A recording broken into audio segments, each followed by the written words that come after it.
Welcome, everyone. Today, I'm going to take you into the most powerful, emotional, and world-changing story of a man who didn't just look up at the stars. He changed the way the world looked at itself. His name is Galileo Galilei. But this is not just a story about a scientist. This is the story of a rebel, a dreamer, a truth seeker who refused to be silent, even when the entire world was against him. This is the story of a man who was punished for being right, a man who was told to shut up, a man who was told to stop thinking, a man who was told to believe what others say. But he refused. He chose truth over comfort.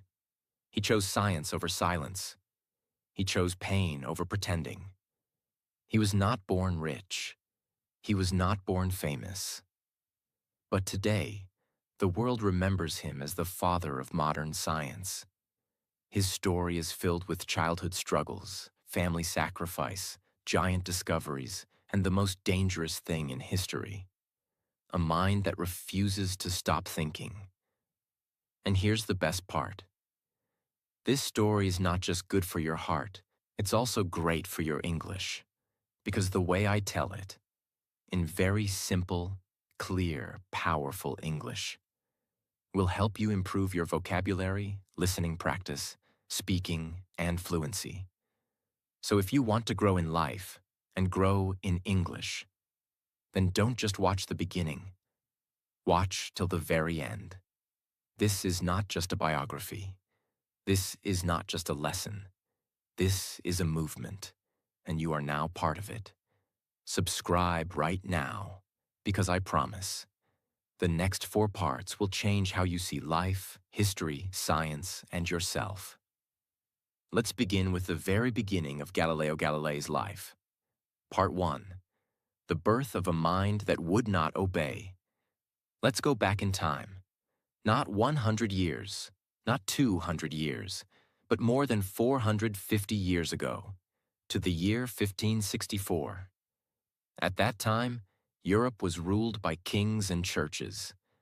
There was no electricity, no mobile phones, no science as we know it today.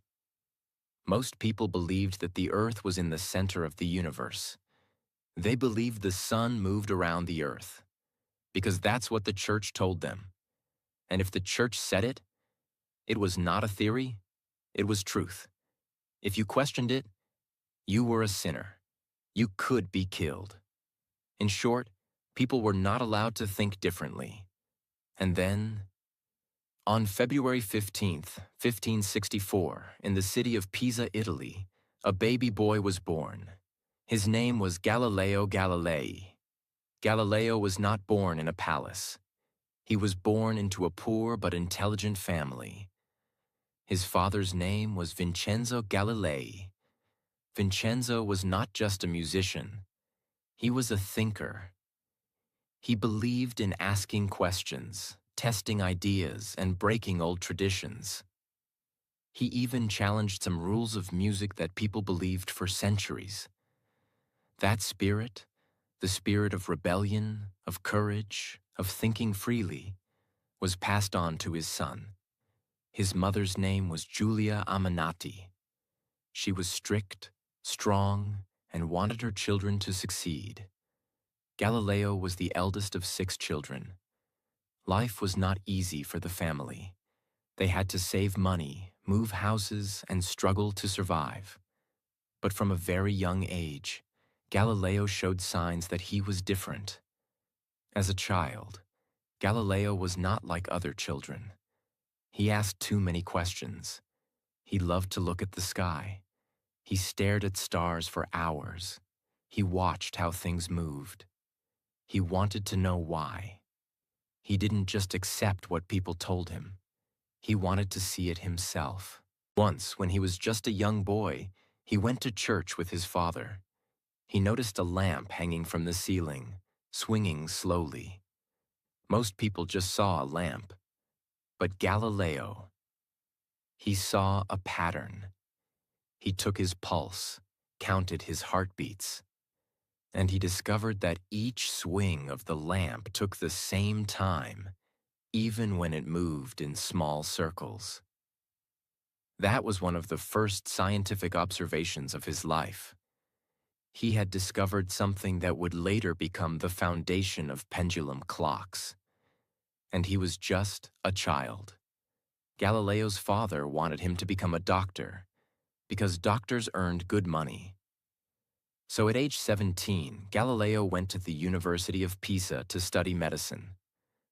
But he hated it. He found it boring. He didn't want to learn about herbs and diseases. He wanted to learn about math, movement, stars, planets, and time. So instead of studying medicine, Galileo secretly started studying mathematics. He borrowed books. He taught himself. He listened to lectures he wasn't supposed to attend. And soon, he was better at math than most of his teachers. Eventually, he dropped out of medical school and decided to follow his passion. This decision was risky. His family was poor, he had no job, and no guarantee of success. But he chose the path that spoke to his soul. In his early 20s, Galileo was broke, but his mind was alive. One day, he saw goldsmiths weighing precious metals. He realized that they were not accurate. So he invented something called the hydrostatic balance, a device that could measure the purity of metals by comparing their weights in air and in water. This invention made him famous in his city. People started talking about the young genius from Pisa. He didn't make much money, but his name had begun to shine. At age 25, Galileo got his first job as a mathematics professor in Padua, Italy. He now had a salary. He could support his family, and more importantly, he had the freedom to think, teach, and experiment. He built machines. He studied motion. He questioned everything Aristotle had taught, which was dangerous because Aristotle's teachings were treated like law. But Galileo didn't care. He didn't want to worship old books. He wanted to observe the real world, and that's exactly what he did. Galileo was now in Padua, a beautiful city filled with students, thinkers, and artists. It was part of the Republic of Venice, which was much freer than other parts of Italy. People here were allowed to think, to discuss, to debate. It was the perfect place for a young scientist who didn't want to follow rules blindly. He was now a professor of mathematics at the University of Padua, one of the best universities in Europe. His lectures became famous because he spoke with passion. He didn't just read from books. He demonstrated experiments right in front of students. When others said, "Because Aristotle said so," Galileo said, "Let's test it." He taught geometry, mechanics, and astronomy. He was curious about how things move, why they fall, and how fast they travel. And every time he saw something, he wanted to know the reason behind it. He would roll balls down inclined planes, drop objects from towers, and time their motion carefully. There were no stopwatches back then, so Galileo used water clocks, containers that dripped water at a steady rate. By measuring the amount of water that dripped, he could measure time. This is how he began to understand something revolutionary. The speed of a falling object does not depend on its weight. For centuries, people believed, because Aristotle had said, that heavy objects fall faster than light ones. Galileo's experiments showed that this was wrong. If you drop a 1-kilogram ball and a 10-kilogram ball from the same height, they reach the ground at the same time. He even climbed the famous Leaning Tower of Pisa and dropped 2 balls to prove it, shocking everyone who watched. The church did not like such demonstrations because they contradicted the old teachings. But Galileo didn't stop. He believed that truth should come from observation, not from authority. Even though Galileo was now respected as a teacher, he was still struggling financially. Professors in those days didn't earn much. He had to support his family, and soon he also became a father. He never married, but he had a long relationship with a woman named Marina Gamba from Venice. Together they had 3 children, 2 daughters, Virginia and Livia, and 1 son, Vincenzo. Galileo loved his children deeply, but his daughters faced difficulties because they were born outside marriage. In that era, society judged such children harshly. To protect them, Galileo later sent both daughters to a convent to live as nuns. His eldest daughter, Virginia, took the name Sister Maria Celeste, and she would become one of the most important emotional supports in Galileo's life. Her letters to him, full of love, comfort, and faith, show a side of Galileo few people know, a gentle, caring father with a wounded heart. But during this period, Galileo had no time to rest. His mind was on fire with curiosity. In 1609, something extraordinary happened. News spread across Europe that a Dutch lensmaker had built a small instrument that could make distant objects appear closer. It was called a telescope, though it was still very primitive. When Galileo heard about it, he immediately decided to build one himself. Without seeing the original design, using only his imagination and mathematical knowledge, he began grinding and polishing lenses by hand. Within days, he created his own version of the telescope, and then he improved it again and again. His first telescope magnified images 3 times, his next one 8 times. And soon, he built one that magnified objects more than 30 times. That small instrument, made from wood, glass, and patience, would change the destiny of humanity. One clear night, Galileo pointed his telescope toward the moon. What he saw shocked him. Everyone believed the moon was a perfect, smooth, divine sphere. But through his telescope, Galileo saw mountains, valleys, and craters. He realized the moon was a world, not a perfect heavenly body. Then he turned his telescope toward the Milky Way, that soft, cloudy band of light across the night sky. To the naked eye, it looked like a mist. But through Galileo's telescope, it became something unimaginable. Millions of tiny stars. For the first time in human history, people saw that the sky was not what they thought it was. Then, one night, Galileo looked at Jupiter, the giant planet. To his surprise, he saw 4 small stars near it. But the next night, they were in different positions. And the night after that, they moved again. He watched them for days and realized they were moons orbiting Jupiter. This was the first proof that not everything in the universe revolved around the Earth. That discovery shook the world. Galileo quickly published his findings in a book titled Sidereus Nuncius, The Starry Messenger, in 1610. It became an instant sensation. He described the moon's mountains, the stars of the Milky Way, and Jupiter's moons. His words traveled across Europe. Scientists were amazed, philosophers were confused, the church was suspicious. Suddenly, Galileo became a celebrity. He was invited to the court of the Grand Duke of Tuscany and was made the chief mathematician and philosopher to the Duke. He now had wealth, respect, and freedom. But fame also brought danger. Because Galileo's discoveries supported the ideas of Nicholas Copernicus, who had said that the Earth moves around the sun, not the other way around. At that time, the Catholic Church had declared the idea of a moving earth as heretical, against the Word of God. Yet Galileo's telescope gave clear evidence that Copernicus might be right, and this made the Church furious. Priests and scholars started attacking Galileo. They said his telescope was lying, that it created illusions. They accused him of trying to destroy faith and rewrite the Bible. But Galileo wasn't fighting religion.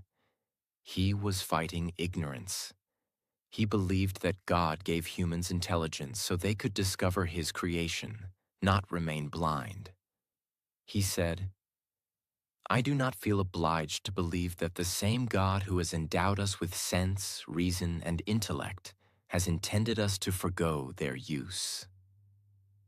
He tried to explain that science and faith could exist together, but the Church didn't want to listen. For them, power came from control, and control came from silence. And Galileo was a man who refused to be silent. Galileo continued his observations. He turned his telescope toward Venus, the bright planet that shines in the evening and morning skies.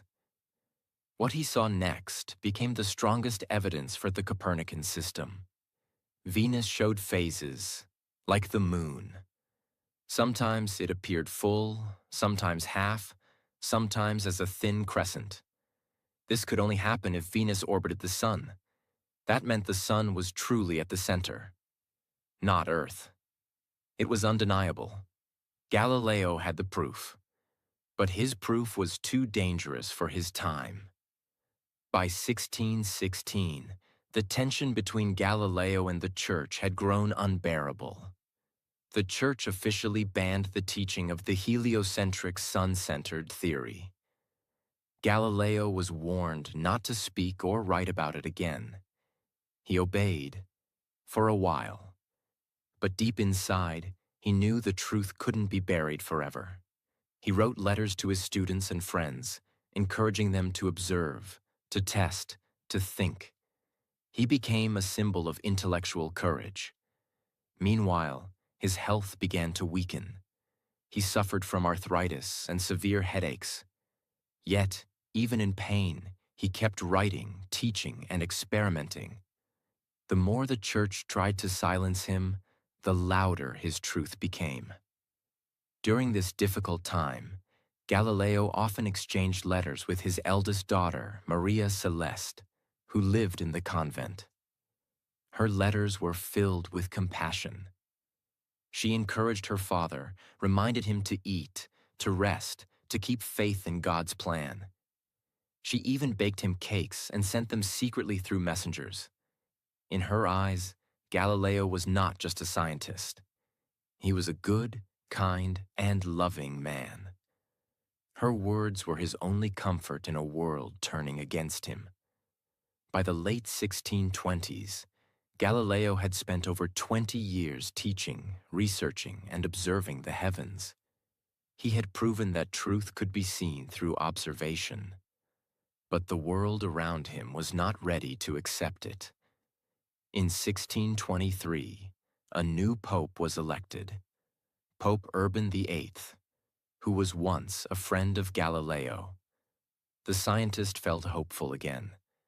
The new pope admired Galileo's intellect and allowed him to discuss heliocentrism as a mathematical theory, not as a fact. Galileo saw this as his chance. He decided to write his most ambitious work, a book that would change everything. That book was titled Dialogue Concerning the Two Chief World Systems. It would become the cause of his greatest triumph and his greatest suffering. Part 2. The book that changed everything. Galileo was now in his 60s. His health was getting worse. He had painful arthritis. His eyes were tired, but his mind was still burning with fire. He knew that time was running out. He had to write down everything he had learned before it was too late. he began working on the most ambitious book of his life. A book that would take all the years of observation, discovery, and thinking and put them into one single dialogue. A book that would not preach, but discuss. A book that would not directly attack the church, but would challenge the very foundation of what people believed. He titled it, Dialogue Concerning the Two Chief World Systems. It was written as a conversation between three characters. One, Salviati, who represented Galileo himself, defending the Copernican view that the sun is at the center. 2. Simplicio, who represented the followers of Aristotle and the Ptolemaic model, that Earth is the center. 3. Sagredo, a neutral man, asking questions, trying to understand both sides. It was a clever idea. Instead of saying, "This is the truth," Galileo let the characters argue. He made the dialogue feel like a friendly debate, but it was clear. Salviati was intelligent and convincing. Simplicio, whose name literally means simple-minded, came across as foolish. Galileo was trying to protect himself by saying, "This is just a discussion, not a statement." But the truth was obvious. The book strongly supported the Copernican view that the Earth moves around the sun. He finished the book in 1632. It was published in Florence, and within weeks, it created a storm across Europe. Scientists were thrilled, thinkers were amazed. But the church was furious, because the book didn't just present an idea, it made the old world view look outdated. It made the defenders of Aristotle look weak. And some church officials felt that Simplicio was secretly a mockery of Pope Urban VIII, the very man who had once supported Galileo. The Pope, who had been Galileo's friend, now felt personally insulted, and the friendship turned into a war. That same year, 1632, the church banned Galileo's book. And in 1633, Galileo, now 69 years old, weak, tired, and sick, was ordered to Rome to stand trial before the Roman Inquisition. The Roman Inquisition was not a friendly group. It was created to punish those who went against church teachings. They had the power to torture, imprison, and even execute. Galileo knew the danger, but he still went to Rome because he believed in truth. When he arrived, he was not allowed to leave. He was interrogated for weeks. He was questioned about the book, about his beliefs, about what he had taught in public. The Inquisition claimed that he had violated a warning given to him in 1616, that he should never support or teach heliocentrism. Galileo tried to defend himself. He said, "I only presented both sides." He said, "I didn't say the Earth moves.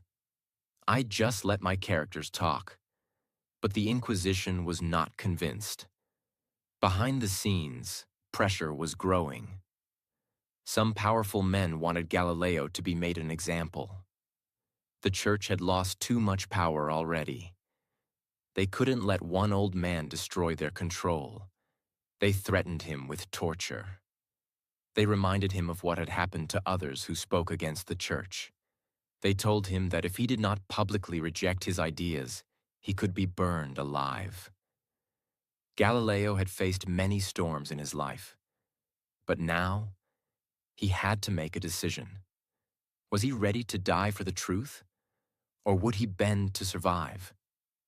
On June 22, 1633, in a grand hall in Rome, Galileo Galilei was brought before the judges of the Inquisition. He was made to kneel, and in front of the world, he was forced to read a statement. In that statement, he denied that the earth moved. He said he had made a mistake. He said he would never again speak or write about the earth moving. He did not cry. He did not scream. He simply obeyed because he wanted to live. Some say that after he stood up, he whispered the words, Eppur si muove. And yet, it moves. Did he really say it? We may never know, but those words became a symbol, a whisper louder than a shout, a sentence that told the world, you can silence my voice, but not the truth. After the trial, Galileo was not executed, but he was given a harsh punishment. He was sentenced to house arrest for the rest of his life. That meant he could not travel, not teach, not write freely, not meet friends, not go to public places. He was a prisoner in his own home. He was first kept in a house near Siena. Later, he was moved to his own villa in Arcetri, near Florence, the same place where his daughter, Maria Celeste, lived in the convent. Even though he was under house arrest, she stayed in contact with him. She cooked for him, prayed for him, and wrote letters filled with love. But just months after his trial, tragedy struck. In 1634, his beloved daughter Maria Celeste died from illness. Galileo was heartbroken. He had lost not just a daughter. He had lost his closest friend. His health worsened. His body became weaker. His eyesight began to fail. By the year 1638, Galileo was completely blind. He had spent his whole life watching the stars. Now he could see nothing. And yet, he didn't stop. Even in blindness, even in isolation, Galileo kept working. During his house arrest, Galileo was allowed to receive a few visitors. One of them was a young student, Vincenzo Viviani, who would later become a famous scientist himself. Another was Evangelista Torricelli, the man who invented the barometer. Galileo dictated his thoughts to them. He couldn't write anymore, but he could still think. He could still dream. And in that darkness, he completed another major work. 2 new sciences. This book did not talk about the universe. It talked about physics, motion, strength of materials, speed, acceleration, and mechanics. Even under arrest, even after being silenced, Galileo was creating the foundation of modern science. The book was smuggled out of Italy and printed in the Netherlands in 1638, far from the hands of the Inquisition.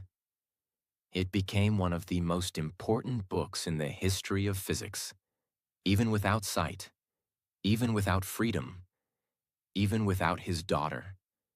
Galileo kept giving the world new ways to think.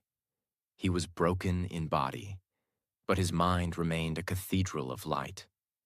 As the years passed, the world began to change, slowly. More scientists across Europe were building telescopes. They were seeing the same things Galileo had seen: Jupiter's moons, the phases of Venus, the rough surface of the moon, the stars in the Milky Way. The truth could no longer be hidden. The ideas Galileo was punished for were now being taught in universities. The model of a sun-centered universe was now becoming the standard. But Galileo did not live to see it fully accepted. By the end of 1641, Galileo was very weak. He had spent the last 8 years as a prisoner, blind, in pain, and isolated. On January 8, 1642, at the age of 77, Galileo Galilei took his last breath. There was no celebration, no grand funeral. The church didn't allow it. He was buried quietly near Florence. But the silence would not last forever, because what he gave to the world could never be buried. When Galileo Galilei died on January 8, 1642, there were no public speeches. No statues were made. No honors were given. He had been a prisoner of the church. He had been silenced, judged, and punished. And yet, the ideas he left behind were already too big to destroy. Because while his body was buried quietly, His truth was not buried at all. The telescope he pointed to the sky, it had already opened a door, and millions were ready to walk through it. His books, they were being copied, translated, and secretly studied in countries across Europe, especially in the Netherlands, Germany, France, and England. His words, they were becoming louder after his death than they had ever been during his life. And that's where his true power began. Because Galileo didn't just make discoveries, he changed the way of thinking itself. Before Galileo, people believed what they were told. After Galileo, people started to ask, can I test it? Can I observe it myself? Can I prove it with logic? This change, this shift from faith in authority to faith in evidence, was the beginning of a new age, the scientific revolution. And the man at the heart of that revolution, the man who lit the spark, was Galileo. In the decades that followed his death, his ideas spread like wildfire, even as the church tried to keep control. New thinkers and scientists began building upon Galileo's work. In Germany, a man named Johannes Kepler had already begun to publish mathematical laws of planetary motion. He believed in the heliocentric model and used mathematics to show how planets moved in elliptical orbits, not perfect circles. Kepler and Galileo never met in person, but they respected each other deeply. Kepler wrote letters encouraging Galileo, and Galileo's telescope gave real physical proof that matched Kepler's equations. This combination, observation and mathematics, became the foundation of all modern science. Then came René Descartes in France, a philosopher who famously said, "I think, therefore I am." He supported Galileo's way of doubting, testing, and reasoning. The spirit of logic and method was now alive across Europe.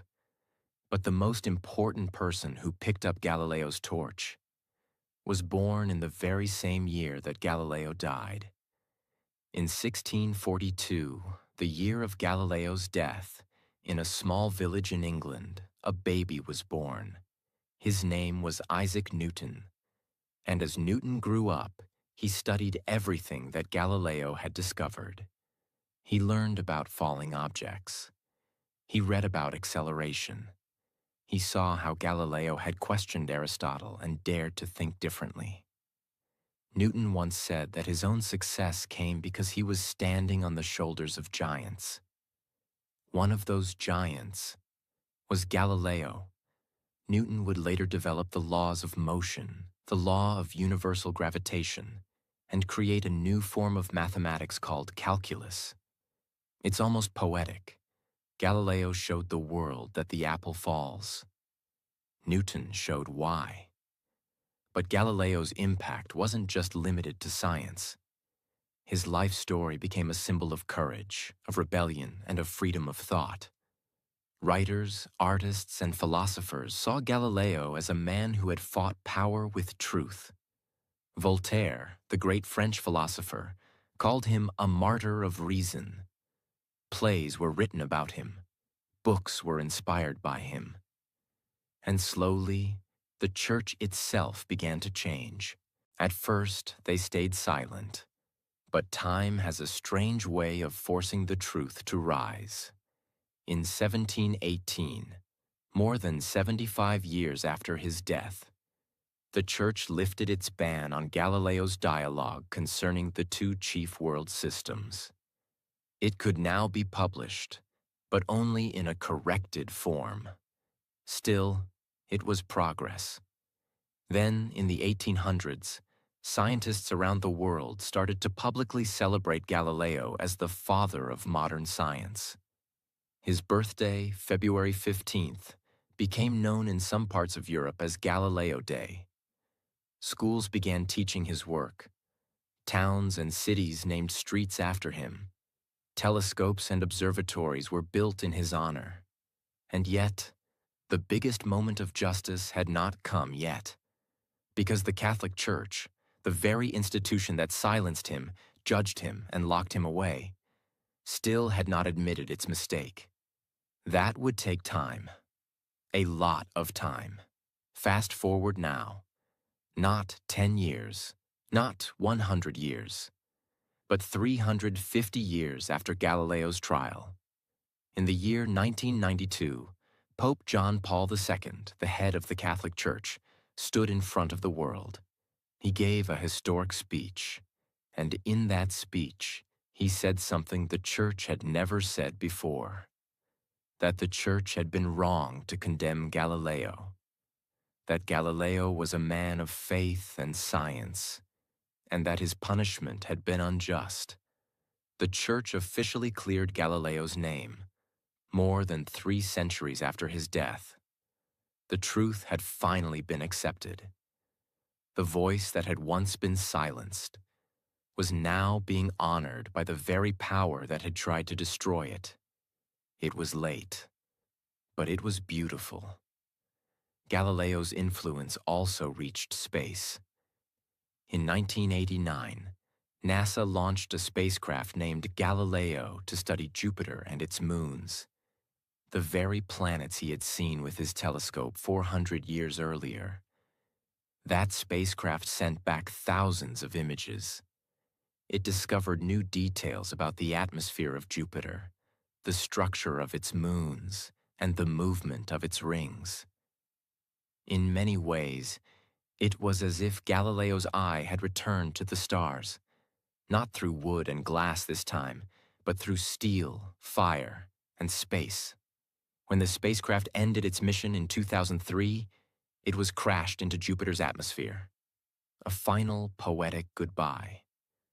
A man who once stood on Earth and looked at Jupiter was now having a machine named after him become part of that very planet. Even today, Galileo's name continues to shine. There are craters on the moon named after him. There are schools, universities, museums, and science institutes around the world carrying his name. He is studied in every physics class, every astronomy course, every scientific textbook. In Italy, near Florence, where he had lived his last years in house arrest, now stands a tomb of honor. Inside the great Basilica of Santa Croce, the same church where Michelangelo is buried, Galileo's body was moved there in 1737, nearly 100 years after his death. People from all over the world come there to pay respect to the man who refused to be silent. But his greatest legacy is not in stone. It's not in space. It's not even in science alone. His greatest legacy is in how we think. Today, when a child asks, "Why does the moon change shape?" When a student wonders, "How do I know what's real?" When a scientist says, "I need evidence before belief," that is Galileo's voice living on. Because Galileo taught us that. You don't have to be powerful to speak truth. You don't have to follow the crowd to find the path. You don't have to be perfect to change the world. You just need one thing: a mind that will not obey blindly.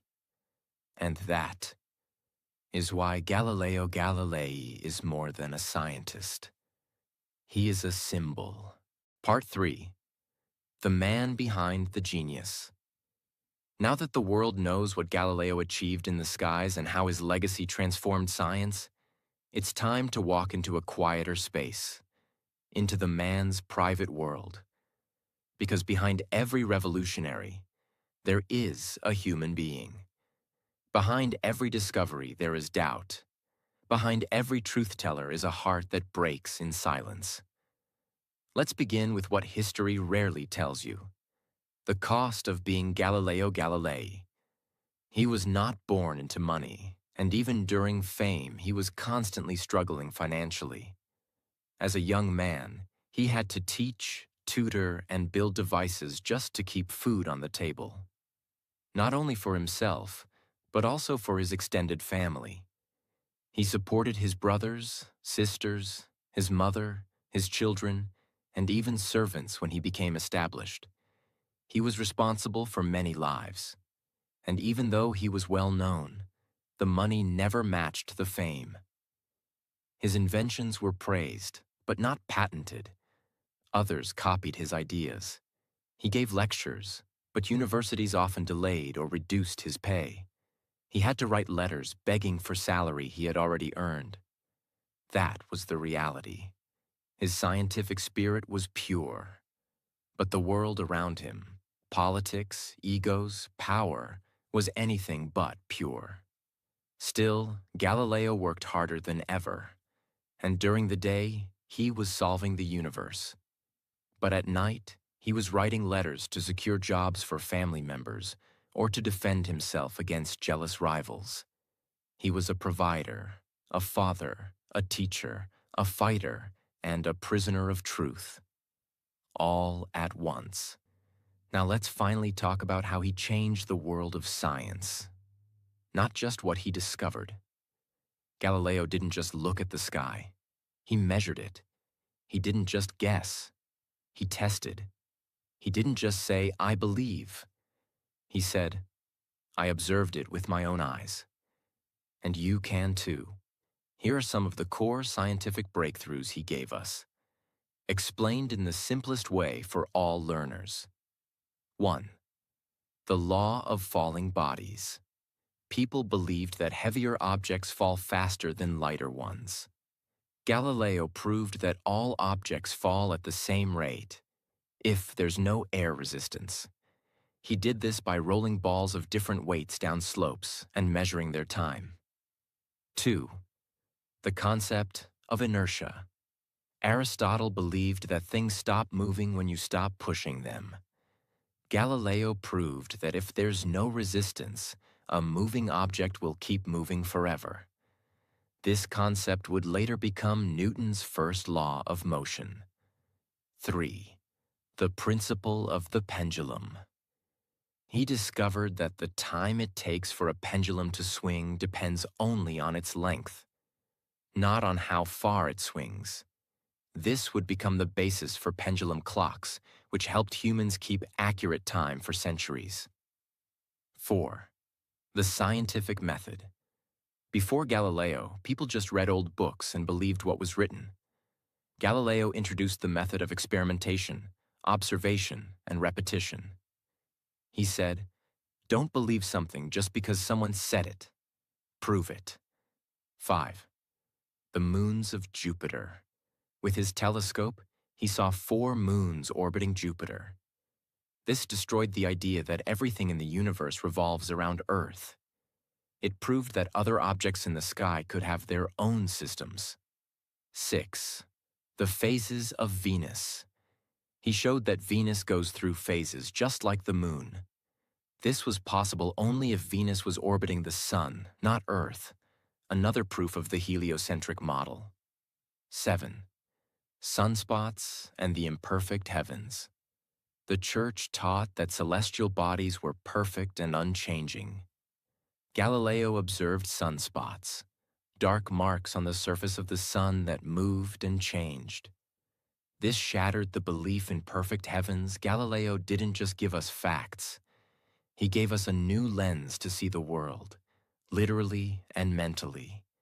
He showed us how to ask questions, how to doubt, how to test, and most importantly, how to keep going even when the world calls you wrong. And let's not forget what made him different from many other scientists of his time. He could write beautifully. His books were not just academic. They were lively, funny, and easy to understand, filled with dialogues, characters, and storytelling. He wrote for ordinary people, not just professors. He wanted everyone to understand the universe, not just those with degrees. In that way, Galileo was not only the father of science, he was also the first science communicator, the first to say, "This knowledge belongs to everyone." His voice was silenced. His books were banned. His eyes were blinded. His daughter was gone. His freedom was taken away. But one thing remained untouched: his mind. And that mind changed the world more than any sword, crown, or law ever could. Part 4. The Final Light of Galileo. In the 1800s, the world had changed. The Industrial Revolution was beginning. Machines, engines, factories. Everything was being built on the laws of motion, gravity, and energy. And all those laws had their roots in Galileo's work. In classrooms, his name became a regular part of textbooks. In lectures, his methods were studied and praised.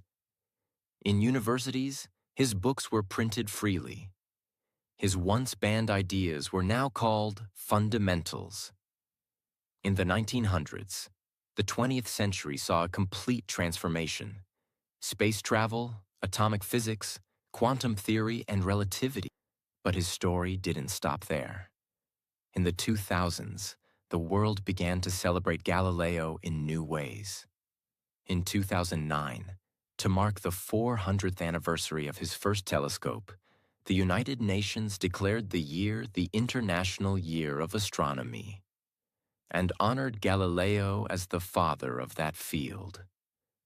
Across the globe, scientists hosted stargazing events, built replicas of his telescope, and told his story to new generations.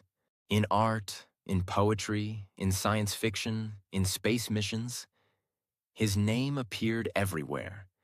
Let's talk about something deeply symbolic: the Galileo spacecraft. Launched by NASA in 1989, the spacecraft traveled to Jupiter, the very planet Galileo had observed through his handmade telescope. It arrived in 1995 and spent years studying Jupiter's atmosphere, rings, and moons. It discovered facts Galileo could only dream of. It recorded lightning on Jupiter, studied the planet's magnetic field, and even gave clues about possible oceans beneath the icy surface of its moon Europa. Then, in 2003, the spacecraft was sent into Jupiter's atmosphere. A planned end to the mission. But think about that for a moment. A man who once looked at Jupiter through a glass tube now had a machine named after him, crashing into that same planet, carrying human curiosity to its edge. Back on Earth, his story continues to grow. Today, there are schools named after him, statues built in his honor, telescope brands with his name, a lunar crater named Galilei, a moon of Jupiter named Galilean Moon, a GPS satellite system in Europe called Galileo, a 3D digital museum in Florence where his original tools, books, and even bones are preserved. Even in death, he continues to inspire scientists, writers, philosophers, and English learners around the world. And now, we reach the true end. Not just the end of a man's life, but the meaning of that life. So what did Galileo really teach us? Not just that Earth moves, not just that stars are made of fire, not just that science is real. He taught us something far bigger. He taught us that you must ask questions even when others are afraid. You must believe in truth even when no one claps for you. You must keep going even when the doors are closed. You must choose knowledge over fear. You must dare to look through your own telescope and see the world for yourself. He taught us that one man, standing alone with a piece of glass pointed at the sky, can challenge an empire. And that truth, even if whispered, will one day be louder than all the lies. That is the story of Galileo Galilei, a man who was not a king, not a soldier, not a saint, but a man who believed that light travels farther than darkness. And today, that light is still shining. In every classroom, in every telescope, in every sky, and in every mind that refuses to stay silent. Thank you for listening. Now you know his story, not just the facts, but the feelings, the pain, the sacrifice, and the victory. This story was also a lesson in English, in life, in courage, and in humanity. If you're here at the end, you are part of something special. Now go, ask your questions, build your own telescope, and carry forward the fire that Galileo started. Because the stars are waiting for you. This was the story of the man who brought heaven closer to earth, and earth closer to the truth. Galileo Galilei, forever remembered, forever shining.